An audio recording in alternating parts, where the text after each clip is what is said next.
दोस्तों, आपको वेलकम कहता हूँ ifactional.com के लर्निंग वीडियो ट्यूटोरियल्स में। आज के वीडियो ट्यूटोरियल में हम बात करेंगे कि पेपर बेस्ड पीएचडी और डिसर्टेशन बेस्ड पीएचडी में क्या फ़र्क होता है, दोनों के क्या फ़ायदे हैं, क्या नुकसानात हैं और इनमें से करना कौन सा आसान होता है। अब अगर आप ट्रेडिशनली देखें तो पीएचडी जो होती है उसके आखिर में आपको एक बुक टाइप डिसर्टेशन लिखनी होती है जिसमें आप अपनी रिसर्च के बारे में बताते हैं, इंट्रोडक्शन देते हैं।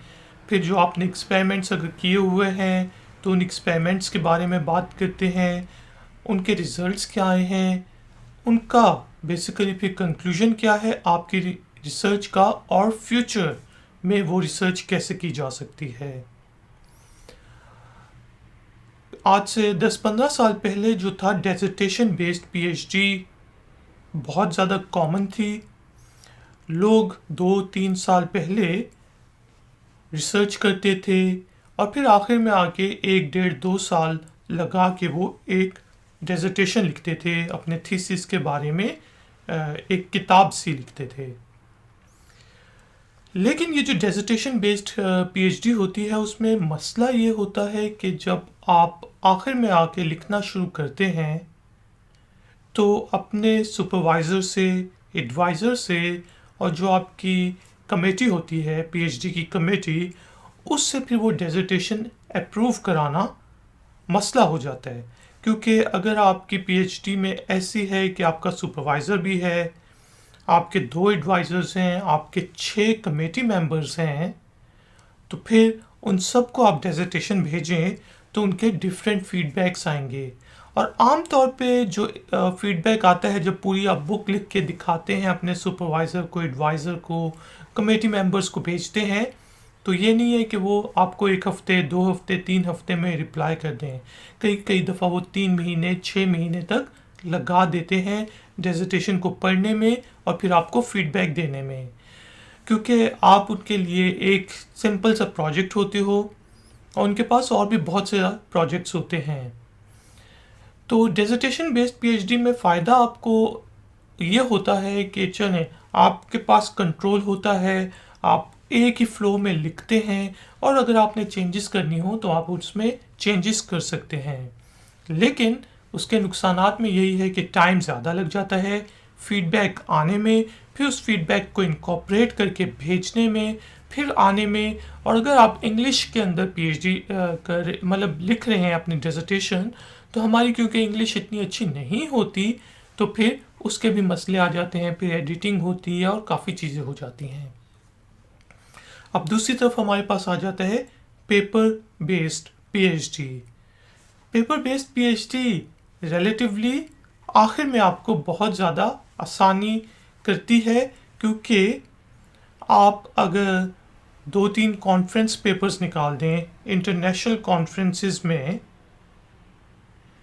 1-2 जर्नल पेपर्स निकाल दें और 1-2 बुक चैप्टर्स निकाल दें, तो ये जो आपकी पब्लिकेशंस हैं, ये जो आपने पेपर पब्लिश किए हैं, इनको आखिर में आप अपना इंट्रोडक्शन लिख के और कंक्लूजन लिख के अंदर में स्टेपल कर देते हैं और आपकी डिसर्टेशन बन जाती है।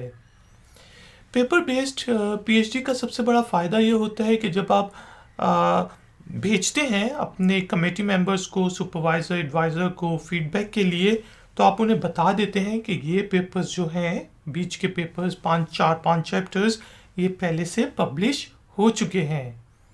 तो उसके अंदर वो ज़्यादा कीड़े नहीं निकाल सकते, आपको ज़्यादा फीडबैक नहीं देते, क्योंकि पेपर बेस्ड पीएचडी में जो आपके पेपर्स पब्लिश हो चुके हैं उनको बेसिकली चेंज आप नहीं करते, आप सिर्फ इंट्रोडक्शन में और कंक्लूजन में चेंज करते हैं।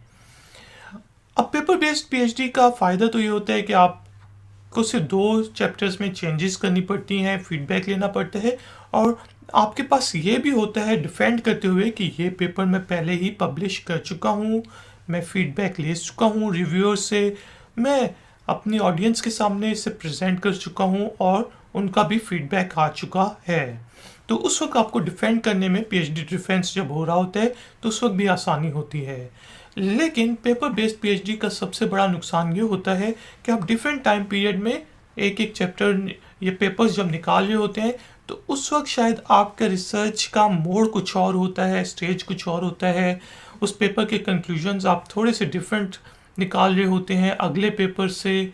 अगर आपकी सोशल साइंसेस के अंदर है तो फिर थोड़ा सा ज़्यादा प्रॉब्लम होता है।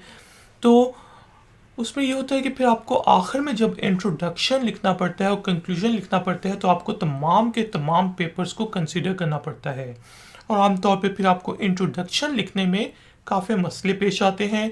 वो जो आपने पेपर्स लिखे होते हैं उनको किस तरह लिंक करना है वो सबसे इम्पॉर्टेंट चीज़ बन जाती है। और इसमें यही होता है कि आपको इंट्रोडक्शन बहुत ज़बरदस्त लिखना पड़ता है, कंक्लूजन आपको अब तमाम पेपर्स के बेस के ऊपर वो कंक्लूजन लिखना पड़ता है। और कई दफ़ा ये होता है कि बीच में एक दो पेपर्स ऐसे होते हैं जिनका कंक्लूजन थोड़ा डिफरेंट होता है तो वो भी आपको देखना पड़ता है। लेकिन मेरे एक्सपीरियंस में जो है पेपर बेस्ड पीएचडी फिर भी ज़्यादा आसान होती है करनी, क्योंकि इस तरह आप पहले से पब्लिश कर चुके होते हैं पेपर, आपको सिर्फ 2 चैप्टर्स में चेंजेस करनी होती हैं। और जब आप डिफेंड कर रहे होते हैं तो जो सुपरवाइजर्स होते हैं, कमेटी मेंबर्स होते हैं, ऑडियंस होती है, उनके दिमाग में पहले ही होता है कि ये पेपर पहले पब्लिश इंटरनेशनली कर चुका है, डिफेंड इनको कर चुका है और इसको फीडबैक मिल चुका है।